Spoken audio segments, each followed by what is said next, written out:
Hi, my name's Kim Parker from Plumbline Solutions. Your objective today is to learn how to use project maintenance. First, you will learn the setup requirements for project maintenance and then how to maintain a project.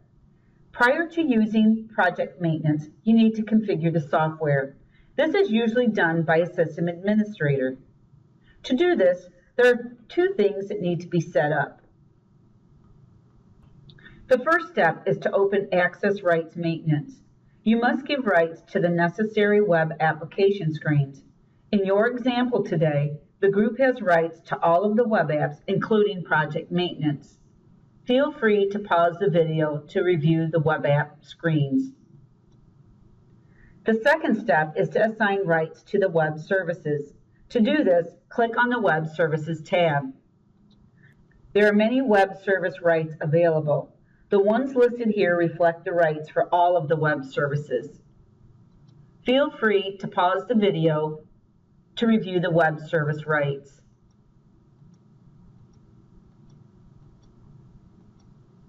Also reference the Web Apps Deployment Guide for specific rights for a feature. From the Microsoft Dynamics SL menu in Web Apps, click Project Maintenance. If you are a project executive, you will see the filter fields. The Project Maintenance web app is a full feature set of the project maintenance screen from Rich Client. Today, we are going to do an overview highlighting some of the decision-making fields. In our demo today, Project Currency is activated in Project Controller Setup. Note that each field is described in the help for project maintenance. Let's select Edit on an existing project so we can review the pages. Here's where you'll enter basic information about your project, such as the description, customer, salesperson, and so on.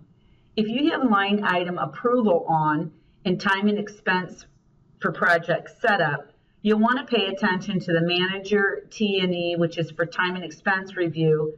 And if you want this project to be approved by a project manager, you would have this set to required. You would also pay attention to the project manager field and make sure that is the project manager that owns the project. The only required field on this page is the GL subaccount. The next page we'll review is the account data. On this page, we'll be filling out information for if you're doing revenue recognition. Project currency has added fields on this page, as well as the billing currency. You also have links, if you're in a browser, to the billing information screen and the revenue recognition setup screen in Rich Client. The project amounts button can be accessed through any device using project maintenance. The next page we'll review is the additional information page. This page is comprised of user-defined fields in Project Controller ID maintenance screen. So these fields are optional with the exception to the disabled document publishing to SharePoint.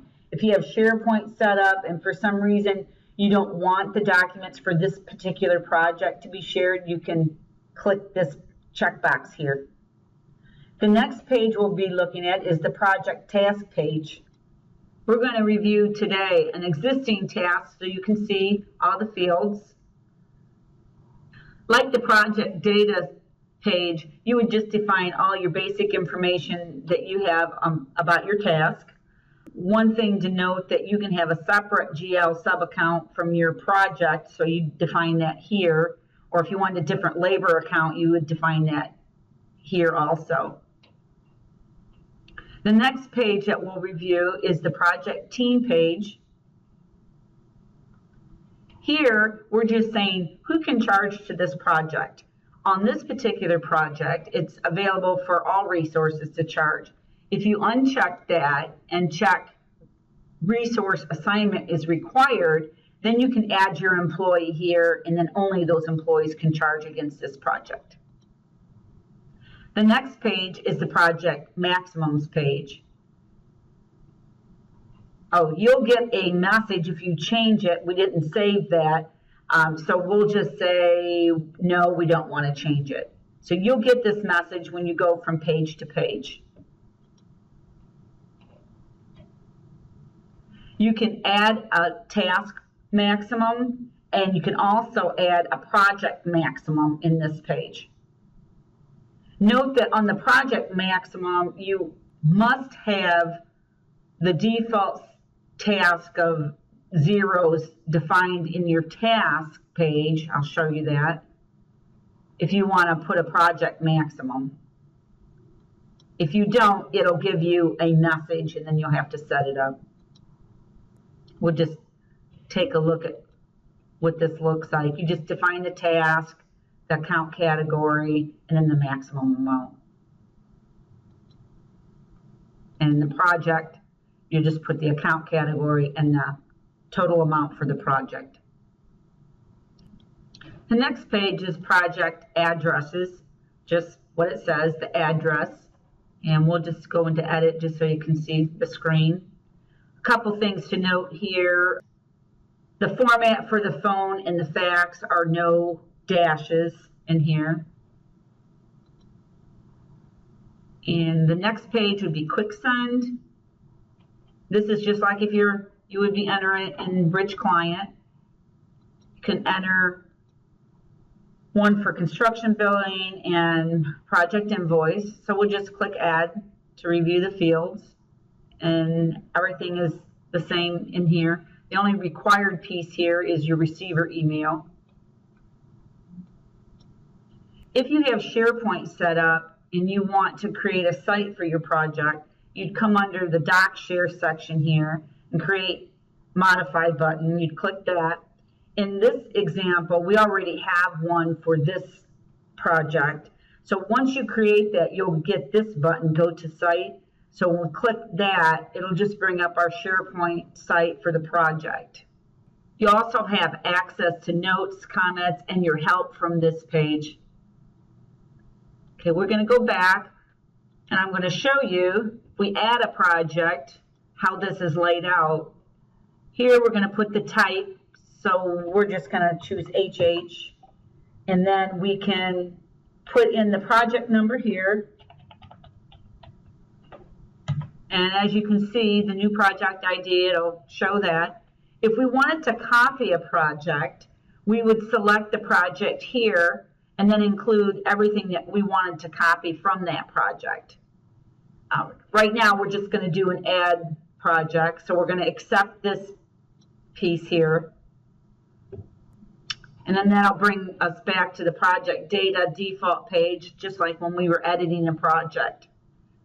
As you can see, when I talked about the other page, this is the only required field we have on this page.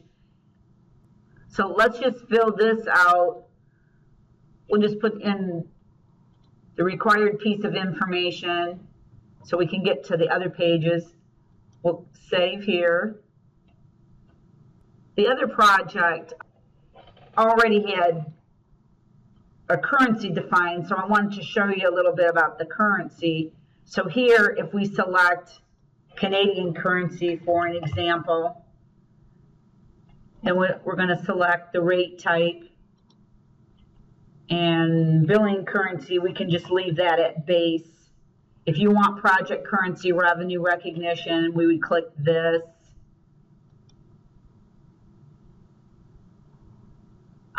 To set up billing information, we'll click that. And what kind of billing rule, do you want to select from your existing? If you invoice in project flexible billings, you could click this, and then you'd have the option to create draft invoices. You'd select here. That's just a few things to point out. We're just going to save this. Okay, as you can see, we can't set up billings unless we have a customer defined. So you'll get messages like this, just like you do in Rich Client. So we're going to go in. That means we have to go back to project data and leave this page